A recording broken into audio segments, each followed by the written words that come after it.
The federal ఆంధ్రప్రదేశ్కి స్వాగతం. ఆంధ్రప్రదేశ్లోని నిరుద్యోగ యువతకి వేల సంఖ్యలో ఉపాధి కల్పించే విధంగా ఆంధ్రప్రదేశ్ ప్రభుత్వం సీఎం చంద్రబాబు నేతృత్వంలోని కూటమి ప్రభుత్వం పెద్ద ఎత్తున ప్రణాళికలు చేపట్టింది. ఈ మేరకు శుక్రవారం జరిగినటువంటి మంత్రివర్గ సమావేశంలో ఈ అంశం మీద గ్రీన్ సిగ్నల్ వేసింది. ఈ నిరుద్యోగ యువతకి ఉపాధి కల్పన, దీంతో పాటుగా పెట్టుబడులు అంశం, ఈ రెండు అంశాలు కీలకంగా తీసుకున్నటువంటి కూటమి ప్రభుత్వం దీని మీద సుదీర్ఘంగా చర్చించి ఆమోద ముద్ర వేశారు. ఈ అంశాలు అంటే కూటమి ప్రభుత్వం అధికారంలోకి వచ్చిన తర్వాత 9.6 లక్షల కోట్ల పెట్టుబడులు వచ్చాయని, దీనివల్ల 9 లక్షల చిల్లర మందికి ఉపాధి ఉద్యోగాలు లభించాయని కేబినెట్ సమావేశం అనంతరం మంత్రి కొలుసు పార్థసారథి ప్రెస్ మీట్లో ఈ వివరాలను వెల్లడించారు. దీంతో పాటుగా అనేక అంశాలను చర్చించినటువంటి కేబినెట్ సమావేశం మరి ముఖ్యంగా విశాఖపట్నం అనకాపల్లిలో ఏఐ డేటా ప్రాజెక్ట్ అమలుకు ఆమోద ముద్ర వేసింది. దీంతో పాటుగా విశాఖలో కేబుల్ ల్యాండింగ్ స్టేషన్ స్థాపన కోసం సీటెక్ భూములు కేటాయింపు కూడా గ్రీన్ సిగ్నల్ ఇచ్చింది. సత్యసాయి జిల్లాలో అవుట్సోర్స్ సెమీకండక్టర్ అసెంబ్లీ టెస్టింగ్ సౌకర్యం ఏర్పాటుకు కూడా గ్రీన్ సిగ్నల్ ఇచ్చింది. అదే సత్యసాయి జిల్లాలోని సెమీకండక్టర్ ఫ్యాబ్రికేషన్ కోసం ఆర్ఆర్ ఎలక్ట్రానిక్స్కు 60,000 ఎకరాల భూమిని కేటాయింపుకు సంబంధించి గ్రీన్ సిగ్నల్ ఇచ్చింది. ఏపీ ఐఐసి టీసీఎస్ మధ్య ఒప్పందంలో నిబంధనలకు సంబంధించిన సవరణలు చేయడానికి ఈ సమావేశంలో ఆమోదం తెలిపారు.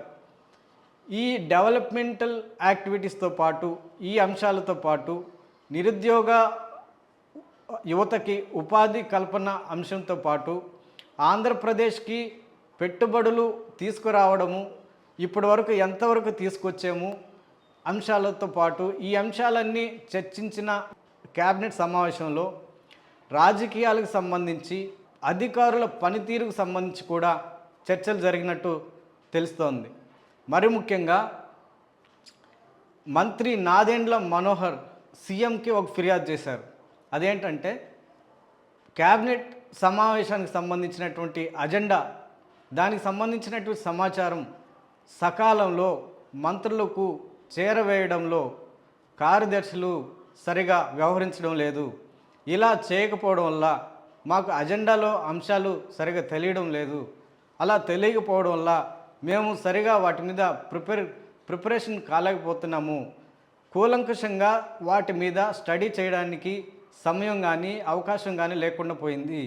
ఒకవేళ సకాలంలో అజెండాకు సంబంధించినటువంటి అంశాలను మా ముందు ఉంచినట్లయితే మేము దానికి తగ్గట్టుగా లోతుగా దాని మీద స్టడీ చేసి మంత్రివర్గ సమావేశంలో వీటిపైన చర్చించడానికి అవకాశాలు ఉంటాయి. కానీ కార్యదర్శులు ఆ విధంగా వ్యవహరించకపోవడం వల్ల మాకు వీటి మీద లోతైన అవగాహన కల్పించుకోవడంలో, స్టడీ చేయడంలో సమస్యలు వస్తున్నాయి అని నేరుగా కేబినెట్ సమావేశంలో సీఎం చంద్రబాబుకి కార్యదర్శుల మీద ఫిర్యాదు చేశారు. ఇది ఒక కీలక అంశంగా మారింది. దీనిపైన సీరియస్ అయినటువంటి చంద్రబాబు కార్యదర్శులకి ఒక దిశానిర్దేశం చేసే విధంగా ఆయన మాట్లాడారు.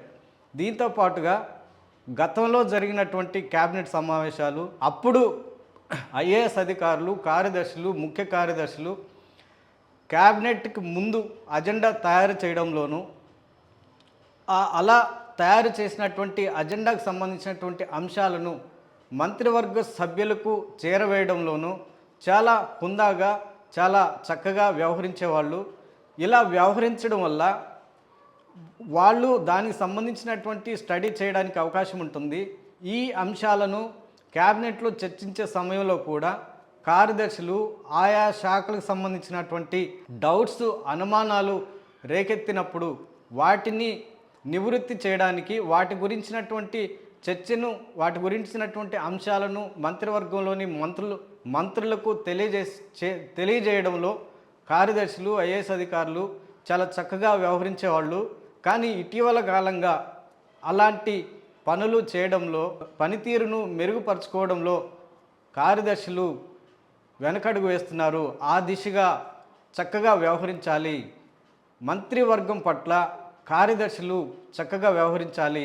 అజెండాని తయారు చేసిన తర్వాత ఆ అజెండా కాపీని మంత్రులకు చేరవేయడంలో కూడా చాలా జాగ్రత్తగా వ్యవహరించాలి అని కార్యదర్శులకి ఒక రకమైనటువంటి క్లాస్ తీసుకున్నట్లు కూడా తెలుస్తోంది. దీని మీద కార్యదర్శులు కొంతమేరకు బాధకు నొచ్చుకున్న తర్వాత వాళ్ళ తప్పులను తెలుసుకున్నటువంటి కార్యదర్శులు సీఎం సూచనల మేరకు, సీఎం ఆదేశాల మేరకు ఆ రకంగా వ్యవహరించడానికి, ఆ రకంగా పనిచేయడానికి, తమ పనితీరును మెరుగుపరచుకోవడానికి సుముఖత, తర్వాత సీఎం ఆదేశాలను పాటించడానికి కార్యదర్శులు సుముఖత వ్యక్తం చేసినట్లు కూడా తెలుస్తోంది.